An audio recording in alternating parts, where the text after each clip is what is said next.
Hello दोस्तों, आज हम मिरर यानी दर्पण के बारे में बातों को समझने वाले हैं कि दर्पण क्या है, कितने प्रकार का दर्पण होता है और फिर उसके बाद अगले पार्ट में हम देखेंगे कि दर्पण के यूजेस क्या क्या होते हैं।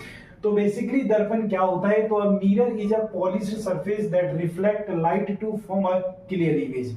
मतलब हम कह सकते हैं दर्पण एक चिकनी पॉलिश की हुई सतह है जो प्रकाश को परावर्तित करके एक स्पष्ट प्रतिबिंब बनाती है भाई।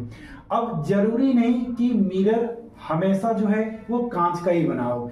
मिरर जो है एक पॉलिश्ड सरफेस है। आप चम्मच पर भी आप अपनी इमेज देख सकते हो, आप एक स्टील के प्लेट में भी अपनी इमेज देख सकते हो।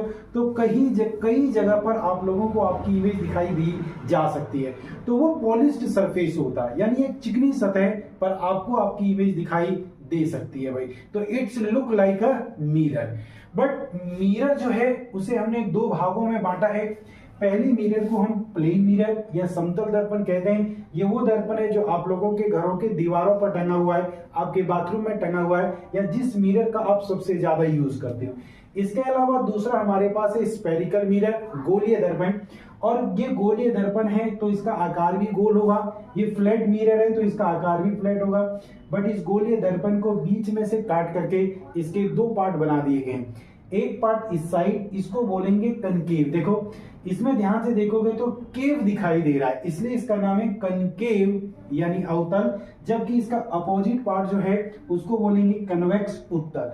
अब एक बात और याद रख लेना, यदि किसी स्फेरिकल मिरर के पॉलिश उसके आउटर कर्वेचर पर किया गया है, बाहरी पृष्ठ पर किया गया है, तो सदैव वो कनकेव होगा। बट यदि उसके इनर कर्वेचर पर यानी आंतरिक पृष्ठ पर किया गया है तो वह सदैव कन्वेक्स होगा। ठीक है, तो अगले पार्ट में हम इन मिरर के यूजेस के बारे में सीखने वाले हैं। वीडियो को अच्छा लगे